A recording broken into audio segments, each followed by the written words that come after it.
Hello, and welcome to the Cultured Bumpkin, and more specifically, Chapter 17 of A Connecticut Yankee in King Arthur's Court.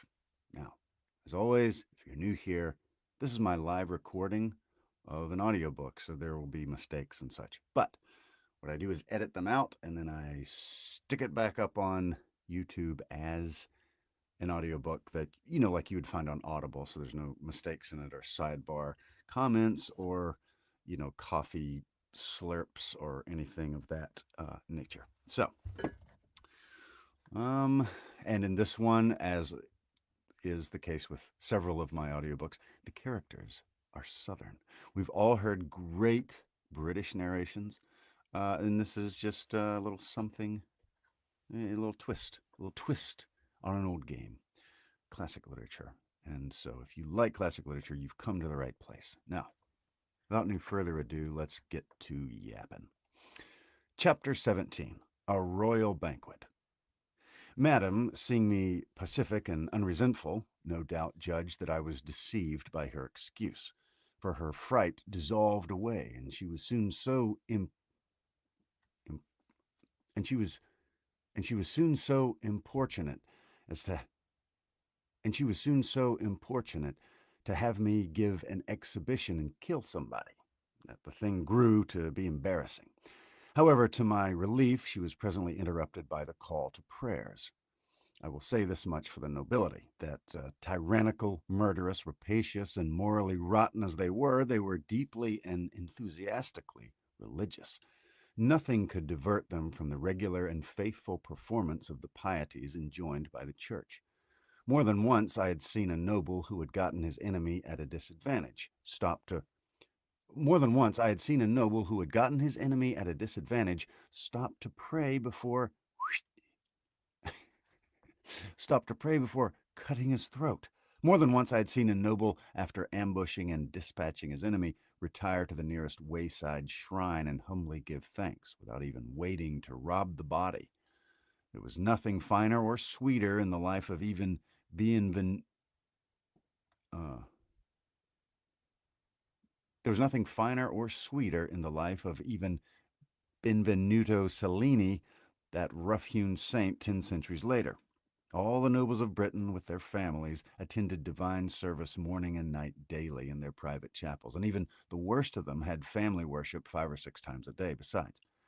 The credit of this belonged entirely to the Church. Although I was no friend to that Catholic Church, I was obliged to admit this, and often, in spite of me, I found myself saying, "What would this country be without the Church?" After prayers, we had dinner in a great banqueting hall, which was lighted by hundreds of grease jets, and everything was as fine and lavish and rudely splendid as might become the royal decree of the hosts. At the head of the hall, on a dais, was the table of the king, queen, and their son, Prince Twain. Stretching down the hall from this was the general table on the floor. At this, above the salt, sat the visiting nobles and the grown members of their families of both sexes. The resident court, excuse me, the resident court, in effect, 61 persons. Below the salt sat minor officers of the household with their principal subordinates. Altogether, 118 persons sitting, and about as many liveried servants standing behind their chairs or serving in one capacity or another. It was a very fine show. In a gallery, a band with cymbals, horns, harps, and other horrors opened the proceedings with what seemed to be the crude first draft or original agony of the wail known to centuries later as "In the Sweet By and By." It was new and ought to have been rehearsed a little more. For some reason or other, the Queen had the composer hanged after dinner.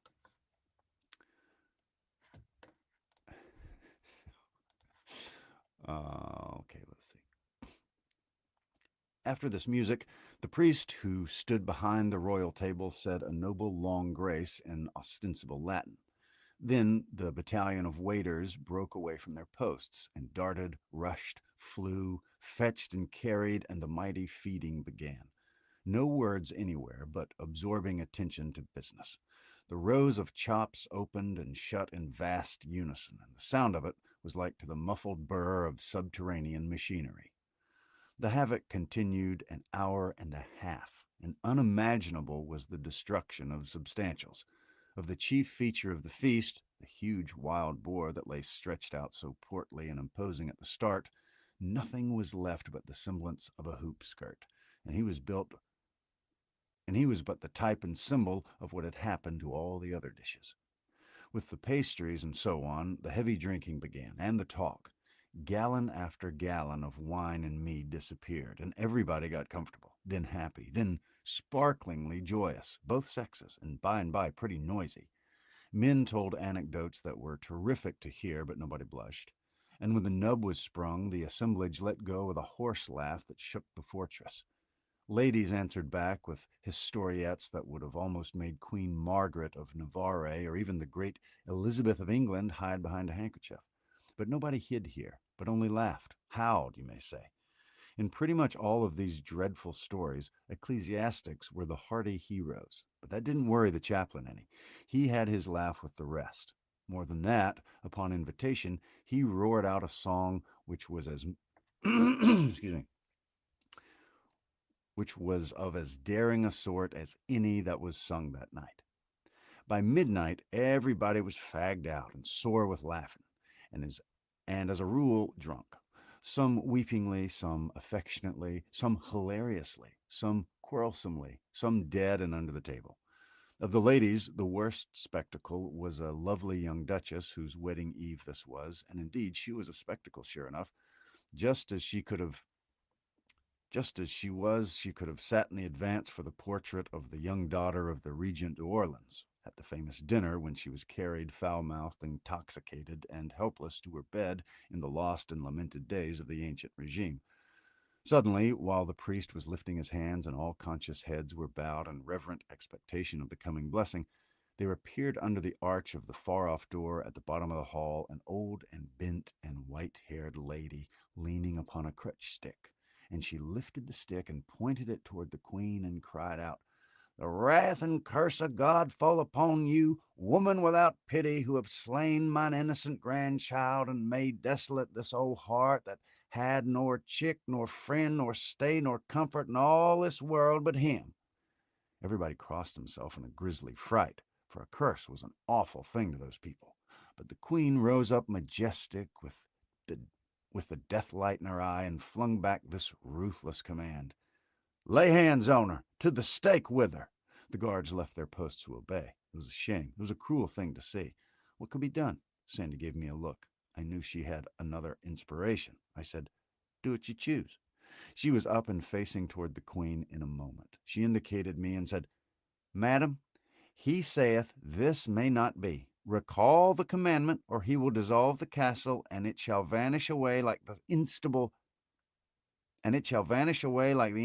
fabric of a dream." Confound it, what a crazy contract to pledge a person to. What if the queen but my consternation subsided there, and my panic passed off, for the queen, all in a collapse, made no show of resistance, but gave a countermanding sign and sunk into her seat. When she reached it, she was sober. So were many of the others. The assemblage rose, whiffed ceremony to the winds, and rushed for the door like a mob, overturning chairs, smashing crockery, tugging, struggling, shouldering, crowding, anything to get out before I should change my mind and puff the castle into the measureless dim vacancies of space. Well, they were a superstitious lot. It's all a body can do to conceive of it. The poor queen was so scared and humbled that she was even afraid to hang the composer without first consulting me. I was very sorry for her. Indeed, anyone would have been, for she was really suffering. So I was willing to do anything that was reasonable and had no desire to carry things to wanton extremities. I therefore considered the matter thoughtfully and ended by having the musicians ordered into our presence to play that Sweet By and By again, which they did. Then I saw that she was right and gave her permission to hang the whole band. This little relaxation of sternness had a good effect upon the queen. A statesman gains little by the arbitrary exercise of ironclad authority upon all occasions that offer, for this wounds the just pride of his subordinates, and thus tends to undermine his strength. A little concession now and then, where it can do no harm, is the wiser policy. Now that the queen was at ease in her mind once more, and measurably happy, Her wine naturally began to assert itself again, and it got a little the start of her. I mean, it set her music going, her silver bell of a tongue. Dear me, she was a master talker. It would not have it would not become to me to suggest that it was pretty late and that I was a pretty tired man and very sleepy. I wished I had gone off to bed when I had the chance. Now I must stick it out. There was no other way. So she tinkled along and along in the otherwise profound and ghostly hush of the sleeping castle, until by and by there came down, as if from deep down under us, a far-away sound, as of a muffled shriek, with an expression of agony that about made my flesh crawl. The queen stopped, and her eyes lighted with pleasure. She tilted her graceful head as a bird does when it listens. The sound bored its way up through the stillness again. "What is it?" I said. "It's a truly stubborn soul, and endureth long. It is many hours now." "Endureth what?" "The rack. Come, he shall see a blithe sight, and he shall not his and he yield not his excuse me, and he yield not his secret now. Ye shall see him torn asunder." What a silky smooth hellion she was, and so composed and serene. When the cords all down my legs were hurtin' in sympathy with that man's pain. When the cords all down my legs were hurtin' in sympathy with that man's pain. Conducted by mailed guards bearing flaring torches, we tramped along echoing corridors and down stone stairways, dank and dripping and smelling of mold and ages of imprisoned night. A chill, uncanny journey and a long one, and not made the shorter or the cheerier by the sorceress's talk, which was about the sufferer and his crime. He had been accused by an anonymous informer of having killed a stag in the royal preserves. I said, "Anonymous testimony isn't just the right thing, Your Highness. It were fairer to confront the accused with the accuser." "I had not thought of that, it being but of small consequence. But an I would, I could not. But an I would, I w- But an I would, I could not, for that accuser came masked by night and told the forester, and straightway got him hence again, and so the forester knoweth them not." "Then is this unknown the only person who saw the stag killed?" "Marry, no man saw the killing, but this unknown saw this hardy wretch near to the spot where the stag lay, and came with right loyal zeal and betrayed him to the forester." So the unknown was near the dead stag too. Isn't it just possible that he did the killing himself? His loyal zeal in a mask looks just a shade suspicious. But what is your Highness's idea for racking the prisoner? Where's the profit? He will not confess else, and then were his soul lost. For his crime, his life is forfeited by the law, and of a surety will I see that he payeth it. But it were peril to my own soul to let him die unconfessed and unabsolved. Nay, I were a fool to fling me into hell for his accommodation. But, Your Highness, suppose he has nothing to confess? As to that, we shall see anon. And I rack him to death, and he confess not, it will peradventure show that he indeed had naught to confess. You will grant that is sooth.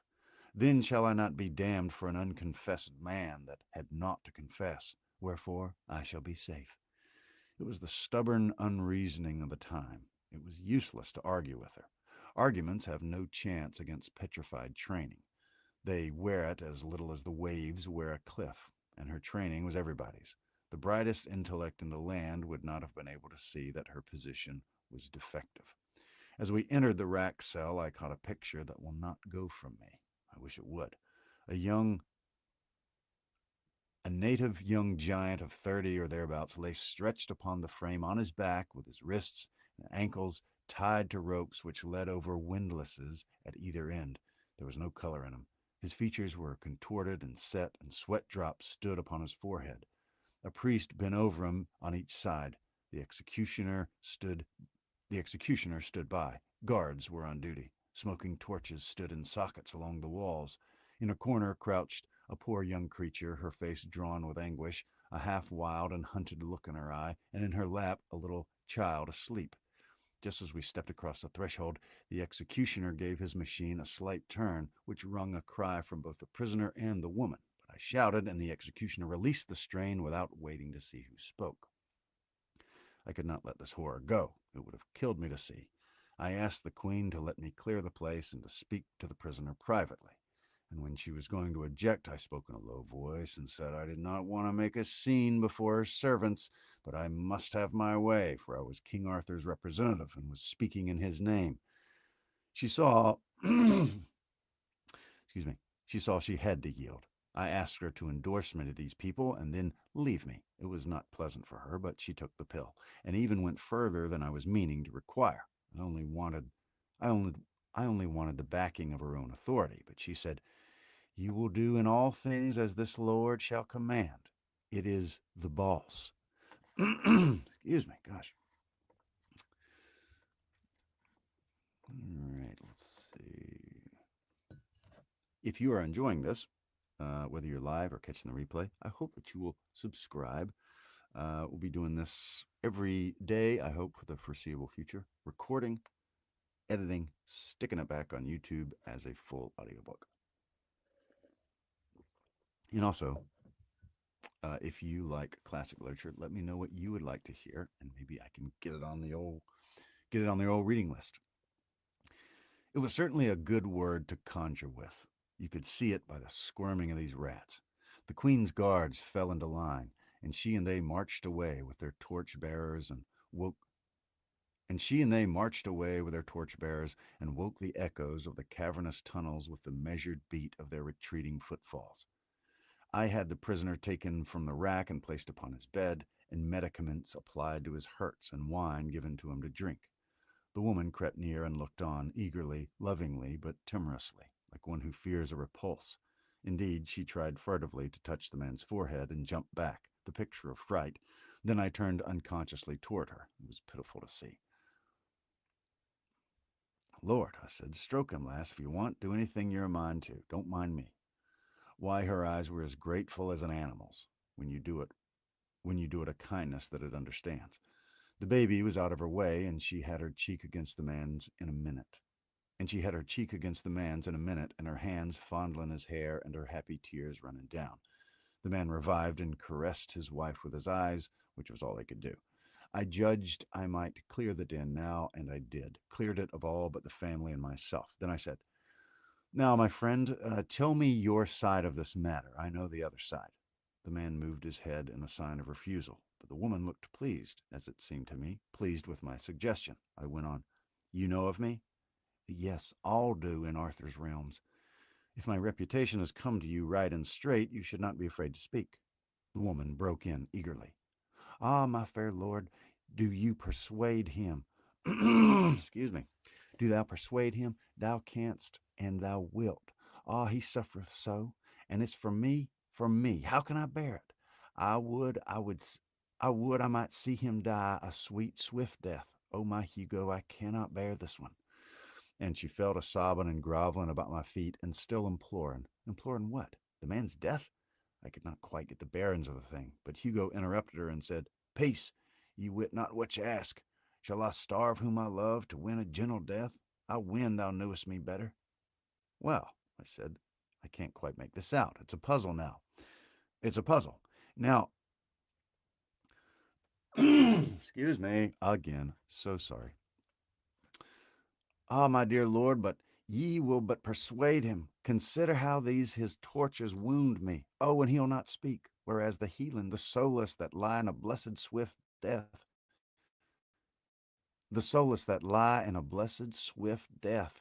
What are you maundering about? He's going from here a free man and whole. He's not going to die." The man's white face lit up, and the woman flung herself at me in a most surprising explosion of joy and cried out, "He's saved! For the king's word by the mouth of the king's servant, Arthur the king, whose word is gold." "Well, then, do you believe I can be trusted after all? Why didn't you before?"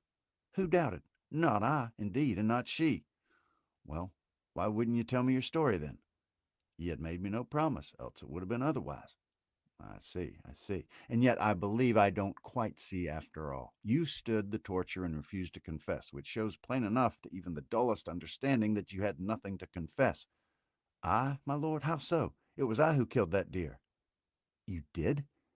Oh dear, this is the most mixed up business that ever. Dear Lord, I begged him on my knees to confess, but you did? He gets thicker and thicker. What did you want him? What did you want him to do that for?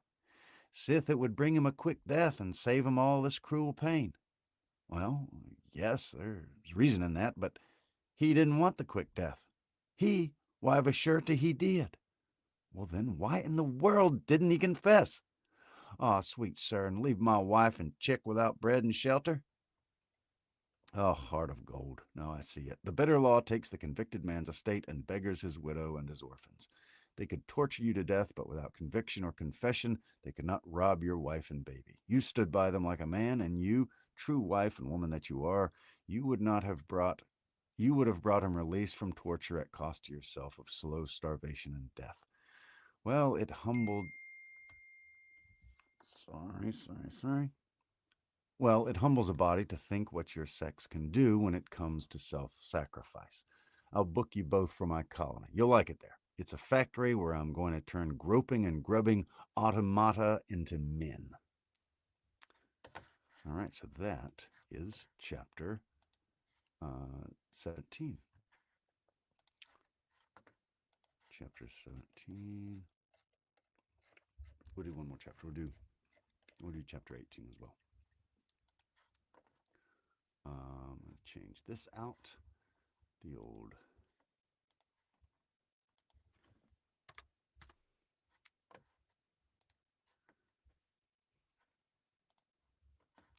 go. Whoops. All right. Chapter 18. In the Queen's dungeons. Well, I arranged all that, and I had the man sent to his home. I had a great desire to rack the executioner, not because he was a good, painstaking, and pain-giving official, for surely it was not to his discredit that he performed his functions well, but to pay him back for wantonly cuffing and otherwise distressing that young woman. The priests told me about this and were generously hot to have him punished. Something of this disagreeable sort was turning up every now and then. I mean, episodes that showed that not all priests were frauds and self seekers, but that many, even the great majority of these that were down on the ground among the common people, were sincere and right hearted and devoted to the alleviation of human troubles and sufferings. Well, it was a thing which could not be helped, so I seldom fretted about it, and never many minutes at a time. It has never been my way to bother much about things which you can't cure. But I did not like it, for it was just the sort of thing to keep people reconciled to an established church. We must have a religion, it goes without saying, but my idea is to have it cut up into 40 free sects so that they will police each other, and as it had been the case in the United States in my time. Concentration of power in a political machine is bad, and an established church is only a political machine. It was invented for that. It is nursed, cradled, preserved for that.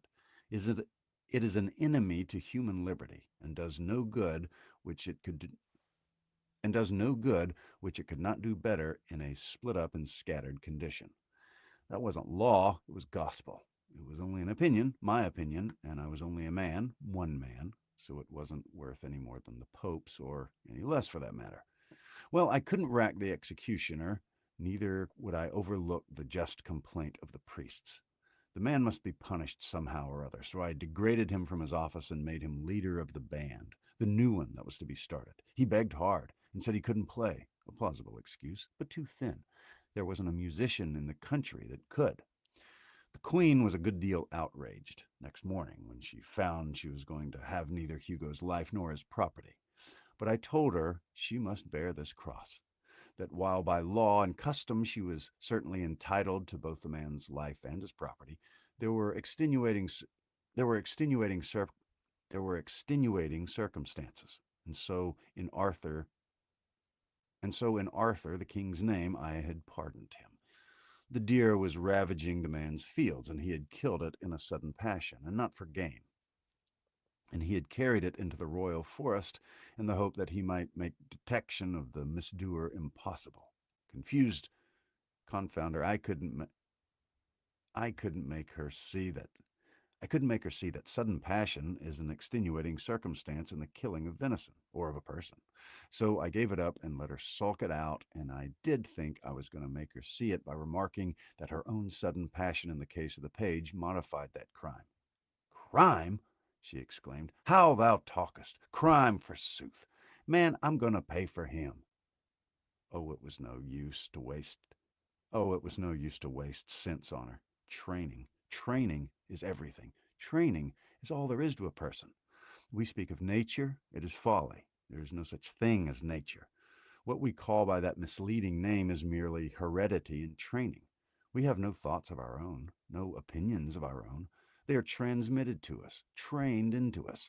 All that is original in us, and therefore fairly creditable or discreditable to us, can be covered up and hidden by the point of a cambric needle. All the rest being atoms contributed by and inherited from a procession of ancestors that stretches back a billion years to the atom, clam, or grasshopper or monkey from our own from whom our race has been so tediously and ostentatiously and unprofitably developed.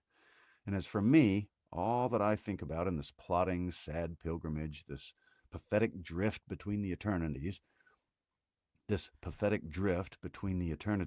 is to look out and humbly live a pure and high and blameless life and save that one microscopic atom in me that is truly me. The rest may land in Sheol and welcome for all I care. Quick break, a little sip of the old coffee. If you're watching live or catching the replay, hope you're enjoying it. And subscribe if you like classic literature content. Okay. No, confound her, her intellect. Her intellect was good. She had brains enough, but her training made her an ass. That is, from a many centuries later point of view. To kill the page was no crime. It was her right, and upon her right she stood, serenely and unconscious of offense. It was a result of generations of training and the unexamined and unassailed belief that the law which permitted her to kill a subject when she chose was a perfectly right and righteous one. Well, we must give even Satan his due. She deserved a compliment for one thing, and I tried to pay it, but the words stuck in my throat. She had a right to kill the boy, but she was in no wise obliged to pay for him. That was law for some people, but not for her. She knew quite well that she was doing a large and generous thing to pay for that lad, and that I ought, in common fairness, to come out with something handsome about it, but I couldn't. My mouth refused. I couldn't help seeing in my fancy that poor old grandma with a broken heart, and that fair young creature lying butchered, his little silken pomps and vanities laced with his golden blood. How could she pay for him? Whom could she pay? And so, well knowing that this woman, trained as she had been, deserved praise, even adulation, I was not yet able to utter it, trained as I had been. The best I could do was to fish up a compliment from outside, so to speak, and the pity of it was that it was true. Madam, your people will adore you for this.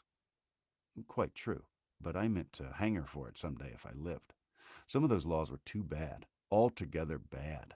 A master might kill his slave for nothing, for mere spite, malice, or to pass the time, just as we have seen that the crowned head could do it with his slave, that is to say, anybody. Just as we have seen that the crowned head could do it with his slave, that is to say, anybody. A gentleman could kill a free commoner and pay for him, cash or garden truck. A noble could kill a noble without expense, as far as the law was concerned, but reprisals in kind were to be expected. Anybody could kill somebody, except the commoner and the slave. These had no privileges. If they killed, it was murder, and the law wouldn't stand murder. It made short work of the experimenter, and of his family, too, if he murdered somebody who belonged up among the ornamental ranks. If a commoner gave a noble even so much as a Damien's scratch, which didn't kill or even hurt, he got Damien's dose for it. He got Damien's dose for it just the same. They pulled him to rags and tatters with horses, and all the world came to see the show and crack jokes and have a good time. And some of the performances of the best people present were as tough and as properly unprintable as any that have been printed by the pleasant Casanova in his chapter about the dismemberment of the Louis XV as any that have been printed by the pleasant Casanova in his chapter about the dismemberment of Louis XV's poor awkward enemy. I had had enough of this grisly place by this time and wanted to leave, but I couldn't, because I had something on my mind that my conscience kept prodding me about and wouldn't let me forget. If I had been the remaking of man, he wouldn't. If I had the remaking of man, he wouldn't have any conscience. It is one of the most disagreeable things connected with a person, and although it certainly does a great deal of good, it cannot be said to pay in the long run. It cannot be said to pay in the long run. It would be much better to have less good and more comfort. Still, this is only my opinion, and I'm only one man. Others with less experience may think differently. They have their right to their view. I only stand on this. I have noticed my conscience for many years, and I know that it's more trouble and bother to me than anything else I started with. I suppose that in the beginning I prized it because we prize anything that's ours, and yet how foolish it was to think so. If we look at it in another way, we see how absurd it is. If I had an anvil in me, would I prize it? Of course not. And yet, when you come to think, there's no real difference between a conscience and an anvil. I mean for comfort. I have noticed it 1,000 times, and you could dissolve an anvil with acids when you couldn't stand it any longer. But there isn't any way that you can work off a conscience. At least so it'll stay worked off. Not that I know of, anyway. There was something I wanted to do before leaving, but it was a disagreeable matter, and I hated to go at it. Well, it bothered me all morning. I could have mentioned it to the old king, but what would be the use? He was but an extinct volcano. He had been active in his time, but his fire was out this good while. He was only a stately ash pile now, gentle enough and kindly enough for my purpose, without any doubt, not but not usable. He was nothing, this so-called king. He was nothing, this so-called king. The queen was the only power there, and she was a Vesuvius. As a favor, she might consent to warm a flock of sparrows for you, but she might take that very opportunity to turn herself loose and bury a city. However, I reflected that as often as any other way, when you're expecting the worst, you get something that's not so bad after all. So I braced up and placed my matter before Her Royal Highness. I said I had been having a general jail delivery at Camelot and among neighboring castles, and with her permission I would like to examine her collection, her bric-a-brac, that is to say, her prisoners. She resisted, but I was expecting that. But she finally consented. I was expecting that, too, but not too soon. That about ended my discomfort. She called her guards and torches, and we went down into the dungeons. These were down under the castle's foundations, and mainly were small cells hollowed out of the living rock. Some of these cells had no light at all. In one of them was a woman in foul rags who sat on the ground and would not answer a question or speak a word, but only looked up at us once or twice through a cobweb of tangled hair, as if to see what casual thing it might be that was disturbing with sound and light the meaningless, dull dream that had become her life. After that, she sat bowed, with her dirt-caked fingers idly interlocked in her lap, and gave no further sign. This poor rack of bones was a woman of middle age, apparently, but only apparently. She had been there 9 years and was 18 when she entered. This poor rack of bones was a woman of middle age, apparently, but only apparently. She had been there 9 years and was 18 when she entered. She was a commoner and had been sent there on her bridal night by Sir Bruce Sanspite, a neighboring lord whose vassal her father was, and to which said lord she had refused what has since been called le droit de seigneur, and moreover had opposed violence to violence and split half a gill of his almost sacred blood. The young husband had interfered at that point, believing the bride's life in danger, and had flung the noble out into the midst of the humble and trembling wedding guests in the parlor, and left him there astonished at the strange treatment, and implacably embittered against both bride and groom. The said lord, being cramped for dungeon room, had asked the queen to accommodate his 2 criminals, and here in her Bastille they had been ever since. Hither indeed they had come before their crime was an hour old, and had never seen each other since. Here they were, kennelled like toads in the same rock. They had passed 9 pitch-dark years within 50 feet of each other, yet neither knew the other was alive or not. Yet neither knew whether the other was alive or not. All the first years, their only question had been, asked with beseechings and tears that might have moved stones, in time perhaps, but hearts are not stones. Is he alive? Is she alive? But they never had got an answer, and at last that question was not asked any more, or any other. I wanted to see the man after hearing all this. He was 34 years old, and he looked 60. He sat upon a squared block of stone with his head bent down, his forearms resting on his knees, and his long hair hanging like a fringe before his face, and he was muttering to himself. He raised his chin and looked us over slowly, in a listless, dull way, blinking with the distress of the torchlight, and then dropped his head and fell to muttering again and took no further notice of us. There were some pathetically suggestive dumb witnesses present. On his wrists and ankles were cicatrices. I don't even know what the word is. On his wrists and ankles were cicatrices, old smooth scars, and fastened to the stone on which he sat was a chain with manacles and fetters attached. But this apparatus lay idle on the ground and was thick with rust. Chains ceased to be needed after the chains ceased to be needed after the chains cease to be needed after the spirit has gone out of a prisoner. I could not rouse the man, so I said we would take him to see her, and see, to the bride who was the fairest thing in the earth to him, once rose, pearls, and dew made flesh for him, a wonder work, the masterwork of nature, with eyes like no other eyes, and voice like no other voice, and a freshness and lithe young grace and beauty that belonged properly to the creatures of dreams, as he thought, and to no other. The sight of her would set his stagnant blood leaping.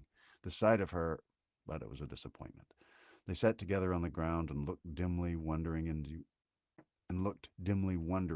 each other's face for a while, with a sort of weak animal curiosity, then forgot each other's presence and dropped their eyes, and you saw that they were away again and wandering in some far land of dreams and shadows that we know nothing about.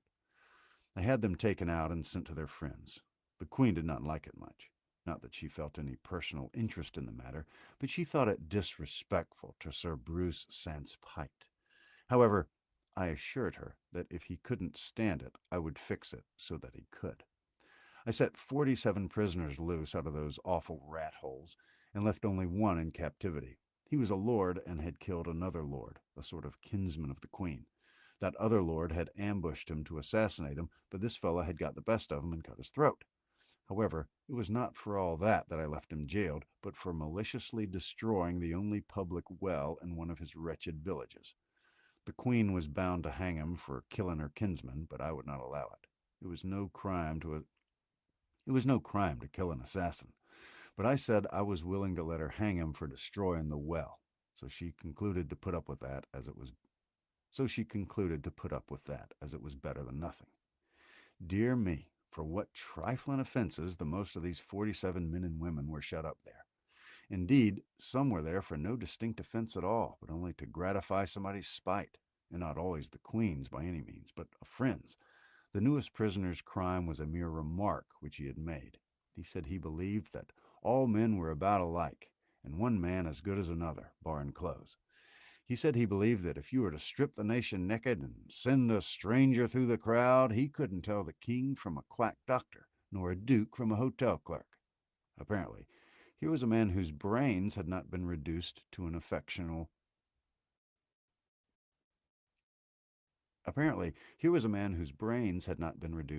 ineffectual mush by idiotic training.